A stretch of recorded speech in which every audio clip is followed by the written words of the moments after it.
à la fin d'une station de métro à Paris le 17 mars 2023. Lewis Joly appelle les déchets à Paris.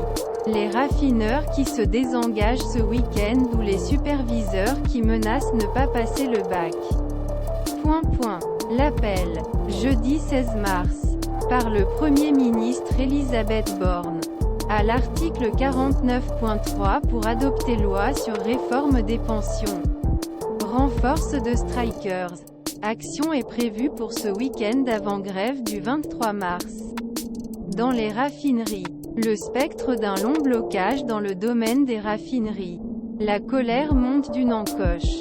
Vous devez vous attendre à ce que près de 5 raffineries sur les 7 existantes soient arrêtées la semaine prochaine, avertit Eric Cellini, coordinateur du CGT à Total Energies.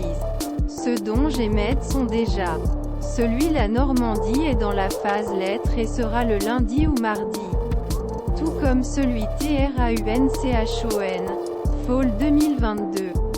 Où les stations-service étaient sèches. Aujourd'hui, nous n'y sommes pas encore.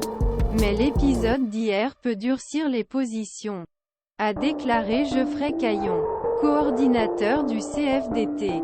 Lisez également article réservé à la réforme des pensions. Très tôt, les travailleurs de l'énergie étaient conscients leur place éminente dans l'économie. Les syndicalistes alertent le fait que l'offre ne pourra pas être faite uniquement avec les seuls dépôts d'activité en activité, sachant que certains, dans ce cas, ceux de Dunkerque et Fos-sur-Mer, sont en grève. Environ 40 000 à 500 stations de service à travers le territoire connaissent déjà des problèmes d'approvisionnement sur certains produits, a déclaré Cellini, ajoutant que la région de l'Île-de-France et les grandes agglomérations sont les plus concernées. En ce qui concerne l'électricité, les réductions de production se poursuivront. Les enjeux n'ont pas été levés. Au contraire, ils ont été prolongés, a déclaré le CGT, avec des chutes oscillant entre 15 000 MW et 20 000 MW pendant une semaine. 4 Les terminaux méthaniers ont également fait l'objet de blocages depuis 7 jours. Le plus grand stockage d'Europe, à Chemery, a été arrêté vendredi par les employés de Storengy, une filiale d'Engie. De délicates réquisitions dans la collecte des poubelles, après 11 jours croûte collectionneurs d'ordures contre réforme des pensions.